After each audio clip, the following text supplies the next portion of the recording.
এই যে খানকির পোলা, তুই গেছ 16 ডিসেম্বরে, তুই দেশ নিয়ে কথা বলবি, নিজের দেশ কিভাবে স্বাধীন হয়েছে সেটা নিয়ে কথা বলবি। এই মাদার চুদে হনে যায় কি কইতেছে, দিল্লি না ঢাকা, দিল্লি না ঢাকা না, ওটা হলো তোর মার হেটা। খানকির পোলা, দিল্লি না ঢাকা, তোরা যখন যে কোনো জায়গায় নিয়ে ইন্ডিয়ানে টান দেশ, আমার কাছে কথা হলো ইন্ডিয়ানে টান দেশ। তাহলে এই যখন এই যে আমাদের ওই মাইলস্টোনটা মনে করেন বিমান বিধ্বস্ত হইলো, তখন তো সব ইন্ডিয়ার ডাক্তাররা চিকিৎসা করছে।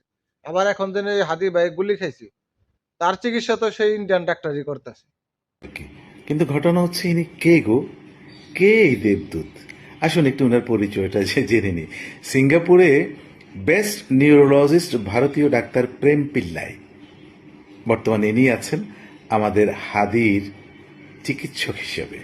না, এখন কি ওই ওই ওরে চিকিৎসা না করে কি নিয়ে আসবি?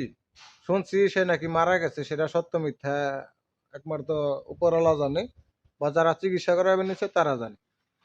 তো সে যদি বাইচা ফিরে তে ভালো, আর যদি তার মৃত্যু হয়ে যায় তাহলে সে যেন জান্নাতবাসী হয়, সেটাই আমরা চাই। কিন্তু আমার কাছে কথা হইলো, কি এর মধ্যে কি হামদাই দেশ তারা?